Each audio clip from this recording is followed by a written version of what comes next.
أعوذ بالله السميع العليم من الشيطان الرجيم بسم الله الرحمن الرحيم وبه نستعين إنه خير ناصر ومعين رب صل على محمد وآله الطيبين الطاهرين. Pour aujourd'hui, j'ai discuté avec, comme je vous ai dit tout à l'heure, nous avons décidé de prendre quelques minutes pour répondre aux questions posées par rapport à notre modeste connaissance. On essaye de répondre à certaines questions. Certaines questions méritent, pour chaque question, mérite au moins de consacrer une demi-heure ou une heure d'échange, etc. Mais nous, pour pouvoir répondre aux questions, aujourd'hui, je commence avec 3 questions. Si vous avez des questions à rajouter, Inch'Allah, je vous écouterai, Inch'Allah. Donc, la première question qui a été posée, on avait discuté. En fait, justement, quelqu'un a envoyé cette question sur la chaîne, Imam TV. Il a posé la question en disant oui, qui a dit que un musulman a le droit de décider qui est croyant, qui n'est pas croyant? Qui a accordé ce pouvoir ou cette possibilité à un croyant ou à un musulman de décider qu'il est croyant, qu'il n'est pas croyant? Comme je vous ai dit l'autre fois, et j'essaie de développer un peu plus, pour la première question, dans l'islam et dans l'école de Ahl al-Bayt, on n'a pas le droit de décider qui est en enfer, qui est au paradis. Nous n'avons absolument pas le droit. Ça, c'est Allah qui le sait. Nous sommes ni les juges des jours de jugement, ni on a été choisi par Dieu pour être juge sur cette terre, pour décider qui va au paradis, qui va en enfer. Chacun est responsable de ses actions, chacun sait très bien, kullun ala nafsihi basira, comme on dit le Coran, chacun sait parfaitement son niveau, son degré de foi, etc. S'il est hypocrite, s'il est sincère, etc. Chacun sait. Mais, par contre, je répète, et c'est important, par contre, si quelqu'un, il contredit notre religion, il contredit notre pensée, on a le droit de dire, celui-là, il contredit ce que je pense, donc il n'est pas sur le droit chemin que je crois. Attention, parce que même un homme athée, il a des principes, il a des idées, il a des pensées, n'importe quelle personne, il a des objectifs, il a des buts dans la vie. Donc celui qui dit le contraire de ce qu'il pense, il dit il a tort. Il dit non, je ne suis pas d'accord.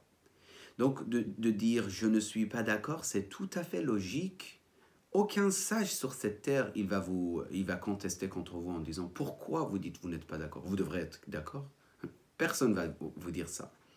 Personne ne vous dira ça. Pourquoi? Parce qu'on a cette liberté, si vous voulez, d'expression et de penser, et de réfléchir, d'analyser, de voir les choses d'une manière et non pas d'une autre manière.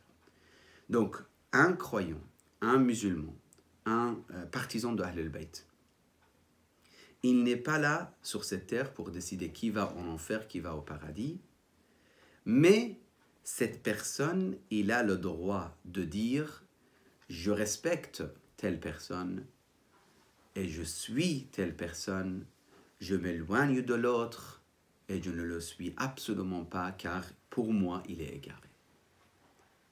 Il a absolument le droit. Sinon, si on prend ce choix de la personne, on n'a rien laissé finalement.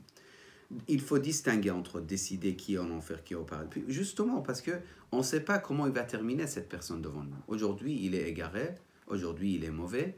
Aujourd'hui, il fait des médisances. Aujourd'hui, il est pas sincère avec son peuple en tant que ministre, en tant que responsable, en tant que directeur, en tant que quoi que ce soit. Mais demain, on ne sait pas. À la connaissance de cette question, ça demande beaucoup d'autres questions ou réflexions, mais comme je vous ai promis, on essaie de passer brièvement. Deuxième question posée, encore en ligne. La personne dit, le Coran n'est pas un livre de Dieu. Pourquoi? C'est quoi la raison? Parce qu'il est rempli de menaces. La punition dans le Coran, par exemple, il donne des chiffres, mentionnés 238 fois. Ou encore, l'enfer 172 fois. Voilà, donc il mentionne des points. Avec tous mes respects, là, il y a quelque chose que ce soit la personne qui a posé la question ou tout le monde. On doit réfléchir sur ce point. L'islam il représente la justice, ne représente pas juste un aspect de la justice. Vous savez, de pardonner, c'est magnifique. D'être miséricordieux, c'est magnifique, c'est extraordinaire. Mais si tu pardonnes et tu récompenses les gentils, comme tu pardonnes et tu récompenses les tyrans, tu as détruit la justice complètement. Pourquoi tu as détruit la justice? S'il vous plaît, réfléchissez sur cette question avant de juger quoi que ce soit. Si quelqu'un, il vit dans ce bas monde en tant que tyran, il tue, il vole, il ment, il trahit, etc. Et que le jour du jugement, vous dites, il doit être au paradis comme celui qui a été opprimé, il a été pauvre, il a souffert à cause de l'autre, etc. C'est l'injustice. De quelle justice on parle ici? Donc la punition doit exister comme ça existe dans ce bas monde. Et les sages dans ce bas monde, ils n'ont jamais dit « on enlève toutes sortes de punitions ». Et d'ailleurs, ils ont enlevé certains, et ils sont revenus pour dire « non, mais on a beaucoup enlevé, ça rend audacieux ou ça encourage les injustes à être injustes, etc. » Donc, au contraire, la justice et l'amour de Dieu pour ses créatures fait une sorte que Dieu t'explique en avance si tu es injuste, si tu manges la fortune d'un orphelin, c'est comme si tu manges le feu dans ton ventre. C'est normal parce que c'est un orphelin faible. Personne ne peut le défendre. Toi, tu sais que telle somme appartient à lui, mais quand même, voilà, comme beaucoup, ils le font sur cette terre.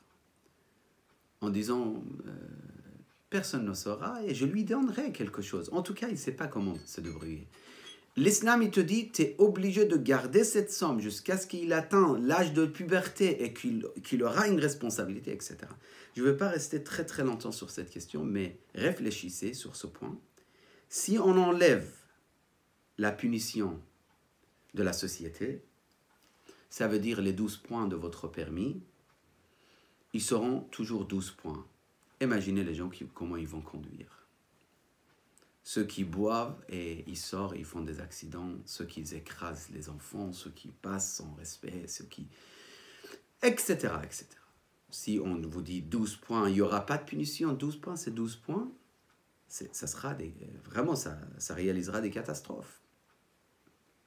Si vous dites aux gens, faites ce que vous voulez, il n'y a aucune loi, ça y est, il n'y a plus de loi, il n'y a plus de règles, il n'y a plus de... Non, il y a des punitions. Maintenant, des punitions, parfois, c'est des points qu'on enlève. Parfois, c'est plus. Et les conséquences de nos actes, c'est connu. Aujourd'hui, si par exemple, quelqu'un, il monte sur un pont et il se jette d'une hauteur de, je ne sais pas, de 10 mètres, on va dire. Il se casse les pieds toute sa vie, il est handicapé. On ne va pas lui dire, pourquoi tu es handicapé alors que il s'est déroulé, dans l'acte que tu as effectué, il s'est déroulé par exemple, pendant 20 secondes ou 10 secondes. Pourquoi toute ta vie tu souffres? C'est normal, parce que c'est les conséquences de quelque chose qui manquait de la sagesse. Il s'est jeté d'un endroit très dangereux, etc. Donc, c'est les résultats. De la même façon, celui qui fait des actes sans réfléchir, l'injustice, etc., il peut être puni pendant très très longtemps. C'est pour ça, ne pensez pas que la justice de Dieu et l'amour de Dieu fait une sorte qu'il n'y aura pas de punition, il n'y aura pas de, comme il dit, enfer, etc. Non, justement, il y aura. Et sachez que les autres religions, peut-être vous le connaissez déjà en détail, les autres religions également, ils ont leur manière d'expliquer la punition. La punition est partout, ça existe dans toutes les religions. Chacun, il a sa manière d'expliquer. Dans l'islam, il explique avec cette vision qui existe déjà, similaire et très très proche des autres religions monothéistes. Ça veut dire tawhidiyya, la diyana tawhidiyya, comme le christianisme ou le judaïsme. Cette question peut être développée encore plus, mais je pense l'idée, j'ai essayé de transmettre l'idée, c'est que la punition ne représente que la miséricorde et la justice. Sinon, ce n'est pas possible. Simple exemple, vous, la personne qui a posé cette question, je lui pose cette question, ou je pose à toute personne également, on pose la question à nous-mêmes. Si quelqu'un, il frappe nos enfants injustement, votre enfant qui a 5 ans par exemple, il le frappe jusqu'à tel point que l'enfant, il quitte ce bas monde. Que Dieu protège vos enfants, que Dieu vous protège également. Et après, la personne, il doit partir en prison. Il commence à pleurer, il commence à vous demander le pardon. Moi, je ne veux pas rester en prison. D'accord, vous le pardonnez, vous êtes très gentil, c'est très bien. Il reprend la même chose, deuxième enfant, l'enfant de votre sœur ou votre frère. La même chose, il verse les larmes, pardonne-moi, je ne vais pas le répéter. À un moment, vous dites, non, mais c'est pas possible. Lui, à chaque fois qu'il va sortir, il va tuer un enfant, il va frapper un enfant, il a un problème, lui. Lui, il faut l'arrêter quelque part, il faut le punir. Ou le mettre en prison, ça dépend des pays. Chaque pays, il a ses lois. Et toute personne va contester, toute personne va dire, mais on lui a donné la chance en plus plusieurs fois, mais il répète la même chose. Allah subhanahu wa ta'ala, il ne va pas mettre en enfer quelqu'un parce qu'il a fait tel péché, voilà, tout de suite, punition. Non. Si vous lisez bien le Coran, si vous lisez bien les hadiths, Allah subhanahu wa ta'ala, il donne énormément d'occasions pour le repentir d'un serviteur jusqu'à ce que le châtiment arrive. Dernière question, c'est la question de répétition. Donc dans la question, il pose la question en disant il y a beaucoup de répétitions dans le Coran et ce n'est pas éloquent, ce n'est pas normal.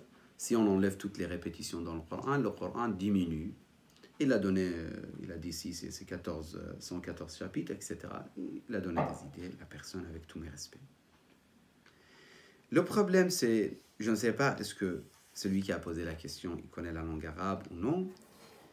La sourate, je ne veux pas répondre à cette question rapidement comme ça et fermer le dossier. Peut-être on aura l'échange pour une demi-heure sur cette question parce qu'il y a beaucoup de choses à développer. Et d'ailleurs, si on veut développer très très très bien, cette question, il peut être étudiée pendant peut-être 4-5 échanges, à chaque fois 1 heure ou plus. Mais, brièvement, Surat al-Rahman, c'est la sourate où il y a plus de répétitions dans le Coran. Il se répète ce verset vraiment beaucoup de fois pendant cette sourate. Ça, c'est le maximum de répétitions. En plus, nous avons des histoires qui se répètent. L'histoire d'Adam qui se répète plusieurs fois, l'histoire de Moïse qui se répète de différentes manières, etc. Maintenant, moi, j'ai dit, il se répète. Mais là, je me corrige, j'ai dit, ils ne se répètent pas, mais ils sont dits d'une autre manière, dans un autre contexte, pour un autre but. Et si vous vous mettez devant les grands spécialistes de la langue arabe, athées, pas croyants, ils vont vous dire la beauté du Coran, on ne peut pas mettre en cause. L'éloquence du Coran, on ne peut pas mettre en cause. Même ce qui apparaît répétition, ce n'est pas répétition. Chaque fois, il y a une vision qui est mise en avant. Par exemple, Adam a désobéi Dieu, ou Allah subhanahu wa ta'ala, il est sorti à cause de Satan, il est sorti de paradis. Cette histoire est racontée dans différents contextes, avec différentes visions. Une fois, on parle de Satan, kana min al-jinn, on explique qu'il était djinn, qu'il n'était pas un ange. Une autre fois, on parle de Satan alors qu'on croit superficiellement qu'il était un des anges parce qu'il adorait justement Dieu pendant des milliers d'années avec les anges. Troisième fois, on se focalise sur un autre aspect de l'histoire, etc., etc. C'est pour ça, les spécialistes de l'exégèse coranique, à chaque fois, ils ont des choses à rajouter. Ce n'est pas, voilà, ça se répète, donc on passe. Absolument pas.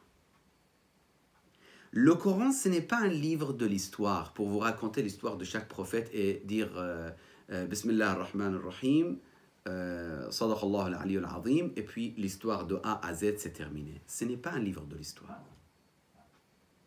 C'est un livre de vie, de hayat. C'est très très dommage que, même avec la traduction, c'est impossible de transmettre la beauté et la profondeur du Coran al-Karim. C'est pour ça, parfois, certains vont tout de suite croire. Pour Surat al-Rahman, par exemple, il y a beaucoup de points à dire. Parmi les points, c'est parmi les sourates les plus belles sourates du Coran, justement, al-Rahman.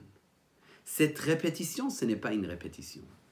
Chaque fois, Dieu mentionne quelques bienfaits et puis, c'est comme si tu expliques quelque chose, tu dis, tu vois comment c'est beau ce que Dieu a créé. Après, tu expliques une autre chose, complètement autre chose. Tu parles des cieux, après tu parles de la terre, après tu parles des animaux, après tu parles de l'abeille, après tu parles... À chaque fois, tu dis, tu vois la beauté que Dieu a créée est incroyable. À chaque fois, tu les répètes. Personne ne va te dire, ah, il a répété beaucoup. Pourquoi ils ne vont pas dire, il a beaucoup répété? Parce que c'est à chaque fois, tu fais des rappels après avoir mentionné des choses totalement différentes par rapport à ce que tu avais mentionné. C'est juste pour donner l'idée générale, sinon, lorsque je voulais répondre à cette question, je me suis focalisé sur cette question. J'ai vu, on a à peu près 8 ou 9 points minimum à développer pour répondre en détail. Mais là, c'était une réponse. J'espère qu'Allah subhanahu wa ta'ala accepte de nous tous, Inch'Allah. Si vous avez des questions, n'hésitez pas. Parce que ça, c'est les 3 questions que je trouvais en ligne. Et là, je vous écoute si vous avez d'autres questions à poser. N'hésitez pas. Oui, allez-y, allez-y. Si personne n'a de questions, je voulais bien poser une question. Allez-y. Chef, du coup, moi, en fait, c'est une confirmation que j'avais besoin, en fait, surtout. C'est que je sais que moi, je faisais du trading. D'accord. Le trading, vous voyez de quoi je parle? Non. C'est-à-dire, vous savez, dans la bourse ou dans la crypto-monnaie. D'accord.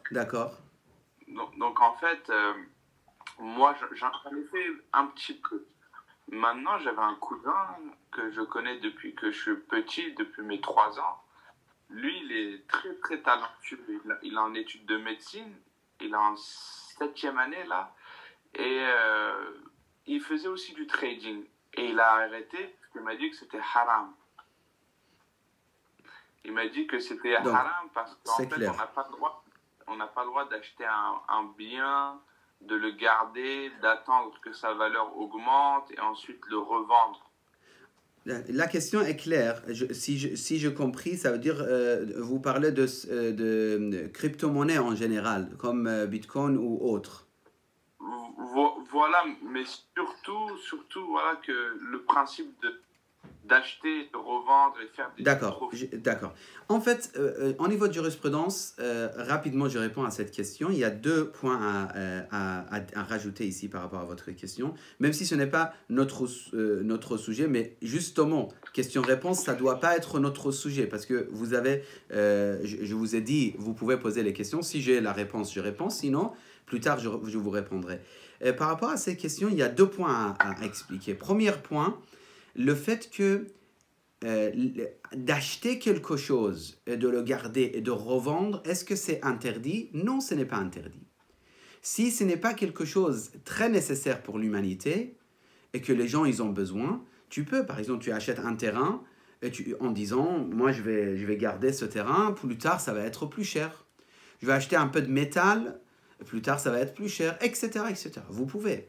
Mais vous achetez par exemple, tout le farine de votre ville où vous êtes, de 93 ou 94 ou Paris, vous achetez tout le farine carrément, si c'est possible en tout cas, et vous attendez que les gens ils commencent à souffrir et dire ouais mais il n'y a pas de farine, il n'y a pas de farine, et là vous montez le prix. Ça c'est ihtikar, ça c'est très grand problème. Ça c'est par rapport à la première partie de votre question. Deuxième point, déjà d'acheter quelque chose qui est comme crypto-monnaie, comme les choses qu'on ne peut pas finalement dire en échange il y a un terrain ou de l'or ou quelque chose. Non, c'est des chiffres. Il y a des divergences entre les savants. Il y a des savants qui disent mais ça aussi c'est quelque chose qui a des valeurs parce que déchiffrer des grands comment dire mu'adalat riyadiyya, des grands calculs mathématiques, déchiffrer ce genre de choses c'est des choses importantes aussi. Ça a des valeurs. On ne peut pas dire que ça n'a pas de valeur, surtout que l'argent d'aujourd'hui est imprimé sans mettre de côté de l'or ou quelque chose d'autre, depuis quelques décennies en tout cas. C'est pour ça qu'il y a des divergences. Il y a certains qui disent c'est pas problématique, mais d'autres ils disent non. Pour l'instant, on n'a pas ni licite ni illicite. D'ailleurs, le grand ayatollah de Najaf, il dit je ne donne pas d'avis, c'est ni illicite ni illicite, car la situation n'est pas claire de ce genre d'échange. Il y a beaucoup de remove, il y a beaucoup de choses qu'on n'a pas d'informations. Donc, crypto-monnaie, ça reste quelque chose un petit peu flou et ambigu, très ambigu même. Donc, il faut que ça soit éclairci pour qu'on voit tous les détails autour de ce genre d'échange pour pouvoir donner la réponse oui ou non. Super, merci. De rien. Salam alaikum, Cheikhna. Wa alaykoum salam. Juste, je rajoute une chose avant que Adama, j'écoute votre question. Pour Haïdar, en fait, il faut savoir qu'il y a un autre problème aussi. Ça monte énormément et ça descend énormément.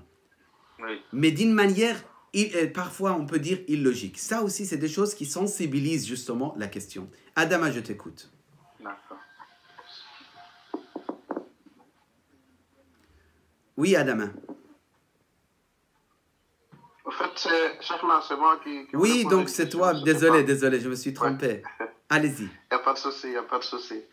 En fait, c'est par rapport au pardon de péché, comme vous venez de citer. Donc, en tant que musulmans, nous devons distinguer les fautes que nous devons pardonner et ce qu'on ne doit pas pardonner, si j'ai bien compris. Oui, tout à fait. Nous, Allah subhanahu wa ta'ala aime qu'on soit parmi les pardonneurs, si on peut dire en français, ça veut dire les gens qui pardonnent le plus tôt possible et les plupart des gens, ça veut dire le maximum possible.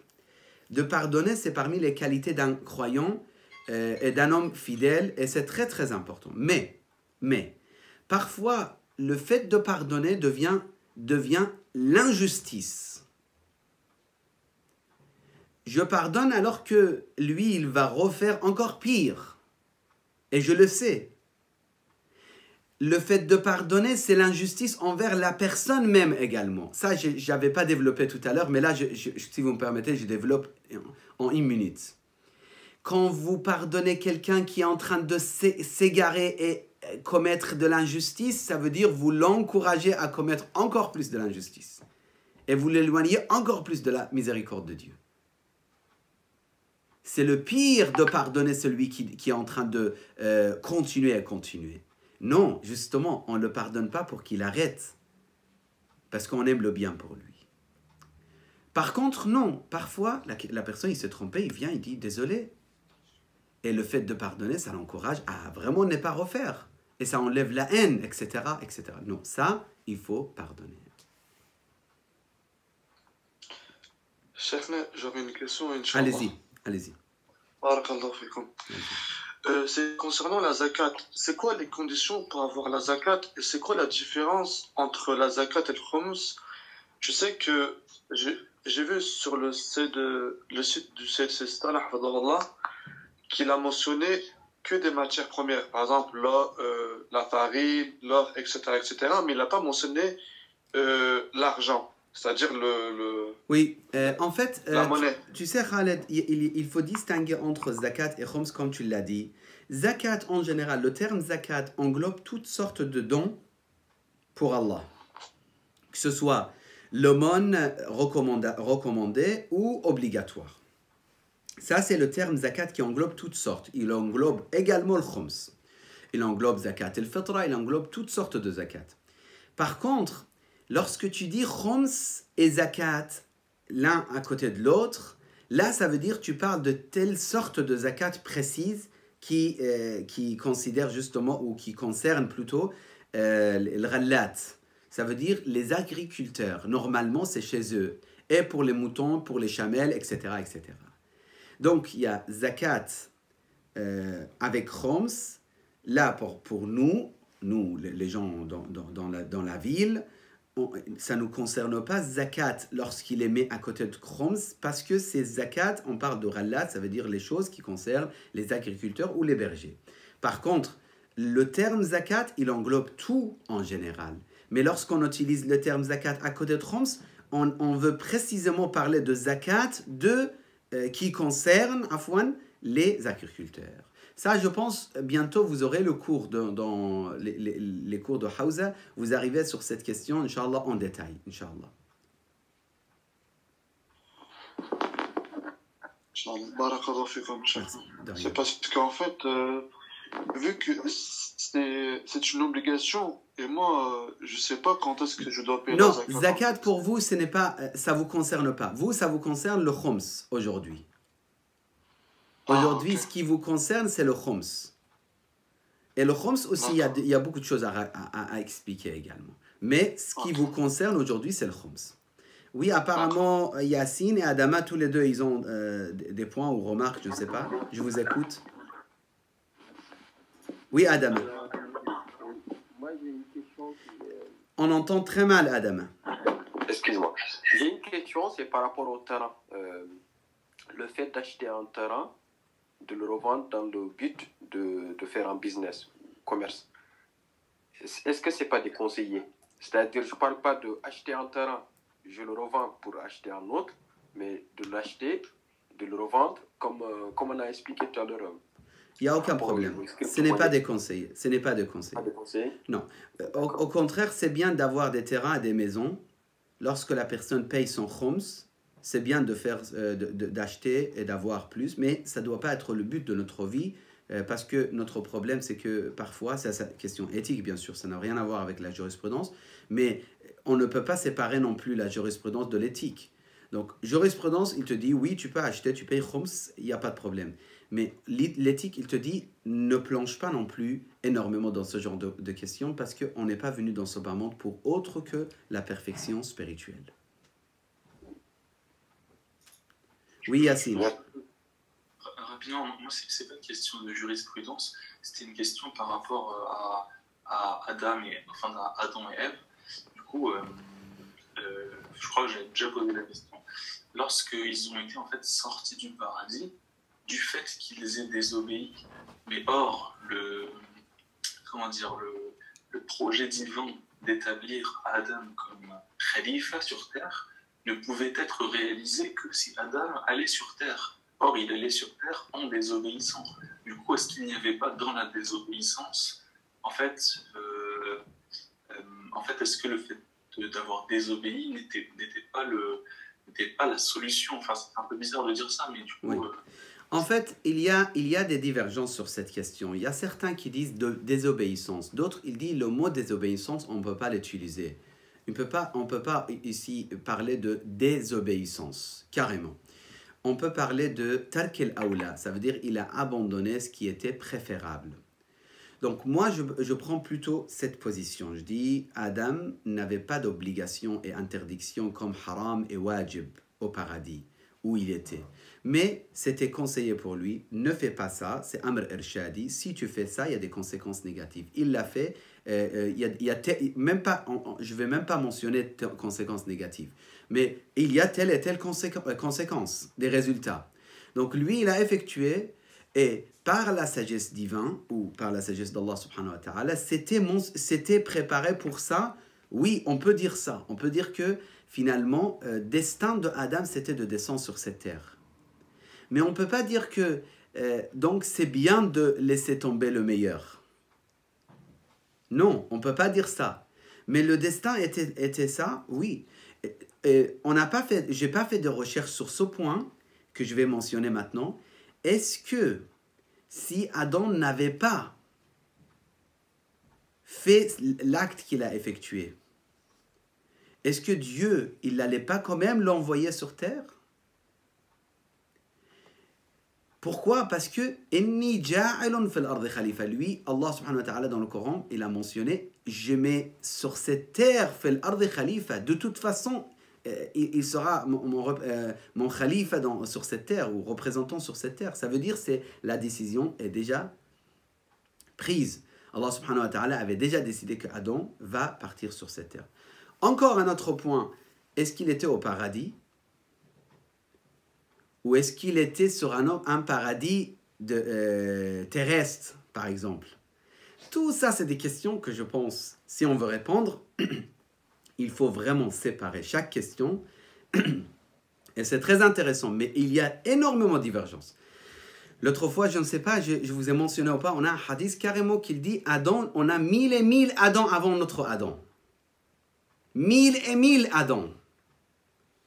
Là, la question de, oui, vous les musulmans ou les croyants en général, les chrétiens juifs, vous croyez que Adam, il est descendu sur cette terre il y a 9000 ans, par exemple, 9000 ans, ou 7000 ans, ou 12000 ans, quoi que ce soit. D'accord?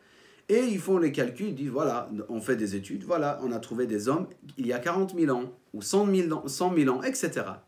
Et comme si on a tout détruit. Il y a 1400 ans, les imams, ils ont dit, il y a 1000 et 1000 Adam avant ce Adam. À l'époque, on n'avait pas trouvé encore des traces.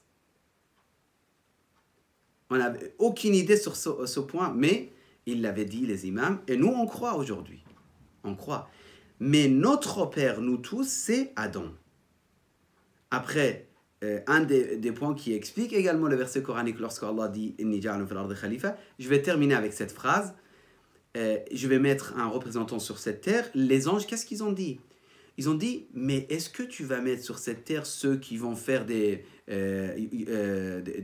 massacres ou des... Le verset, vous pouvez regarder. Oui?